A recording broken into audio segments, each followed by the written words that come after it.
Przyjechał do nas zespół, który w ostatnich meczach poprawił grę w defensywie, byli zdyscyplinowani. W poprzednich meczach również widać było już, że tak powiem, trener tam wypracował dużo jakości w tym zespole i wiedzieliśmy, że będzie ciężka przeprawa, ale nie spodziewałem się, że moi zawodnicy będą takie popełniać dzisiaj błędy i prezentować, że tak powiem, sytuacje bramkowe przeciwnikowi, bo tak naprawdę to nie siarka stworzyła sobie sytuacje bramkowe, tylko my żeśmy im po prostu dali piłkę na własnej połowie przed własną bramką. Nawet nie bardzo naciskani przez przeciwnika i nie umiem się w ogóle pogodzić ani zrozumieć tych błędów. No my cóż, pierwsza połowa niezła, pod nasze dyktando stwarzaliśmy, że tak powiem, może nie jakieś 100% sytuacje, ale zagrożenie pod bramką przeciwnika.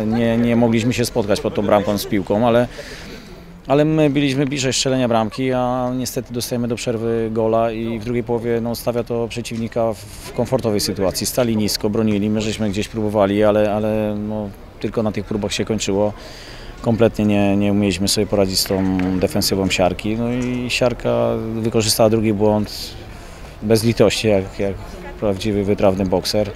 No i musimy się pogodzić z tą porażką, chociaż naprawdę boli. Na pewno pierwsza połowa pod dyktando gospodarzy, to też tak ta pierwsza połowa to wyglądało, że troszeczkę za głęboko się wycofaliśmy. Nie taki był plan na ten mecz.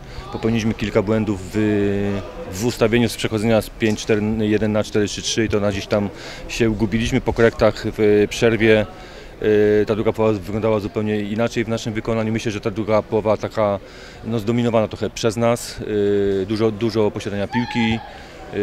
Dużo fajnych akcji. Wydaje mi się, że zespół gospodarzy troszeczkę tak opadł chyba z sił i tutaj żeśmy ich zdominowali.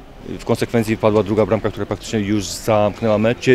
Cieszymy się też z tego, że to jest pierwszy mecz w 8. kolejce, który zagraliśmy na 0 z tyłu, z tego też się cieszymy, natomiast te 3 punkty pozwolą nam na takie mocniejsze ustawienie się w środkowej części tabeli, co było celem przed sezonem. Mamy dużo młodych chłopaków w zespole, ale faktycznie ta szczególnie druga połowa, to nasze cwaniactwo, takie może nie tyle doświadczenia, takie piłkarskie cwaniactwo pozwoliło nam ten wynik spokojnie dochorować do ostatniego gwizdka sędziego, ale jeszcze przed nami dużo pracy, zdajemy sobie z tego sprawę. To jest zespół, który jest w totalnej jeszcze przebudowie, 15 zawodników przed sezonem odeszło, więc budujemy cały czas ten zespół.